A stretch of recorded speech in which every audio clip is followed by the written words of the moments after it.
కష్టంగా ఉంది. ఎందుకంటే లోకల్ గా వర్క్ చేస్తున్నాం కాబట్టి మాకు ఐడియా ఉంది. ఇక్కడ ఎవరిని అడిగినా చెప్తారు ఇన్ఛార్జీలు ఉన్న వాళ్ళని.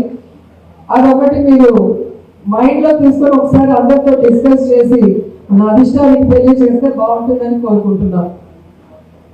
ఎందుకంటే ఇన్ఛార్జీగా ఉన్న 2 సార్లు ఎమ్మెల్యే కాబట్టి ఒక విలేజ్ కి పెద్ద విలేజ్ లో 1-2 ఉండొచ్చు మొత్తం కాన్స్టిట్యున్సీ కల్పిస్తే.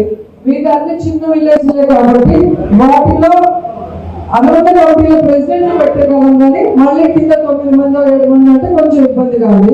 అదొకటి మీరు దృష్టిలో తీసుకొని డిస్కస్ చేస్తే బాగుంటుందని కోరుకుంటూ, రాబోయే కాలంలో కాబోయే ముఖ్యమంత్రి జగన్మోహన్ రెడ్డి గారు. జగనన్న వచ్చిన తర్వాత ఈ రోజు రెడ్ బుక్ రాజ్యాంగం అంటూ ఎవరెవరు ఆడుతున్నారో అది పోలీసులైనా కుటుంబ సభ్యులైనా అందరినీ న్యాయస్థానం ముందు నిలబెట్టి వడ్డీతో సహా ఇచ్చేయడానికి అందరం కూడా సిద్ధంగా ఉన్నాం. మీరు ఎవ్వరూ భయపడాల్సిన అవసరం లేదు. మనకున్నది దమ్మున్న నాయకుడు జగన్మోహన్ రెడ్డి గారు. ఆయన మనసులో ఒకసారి తలుచుకుంటే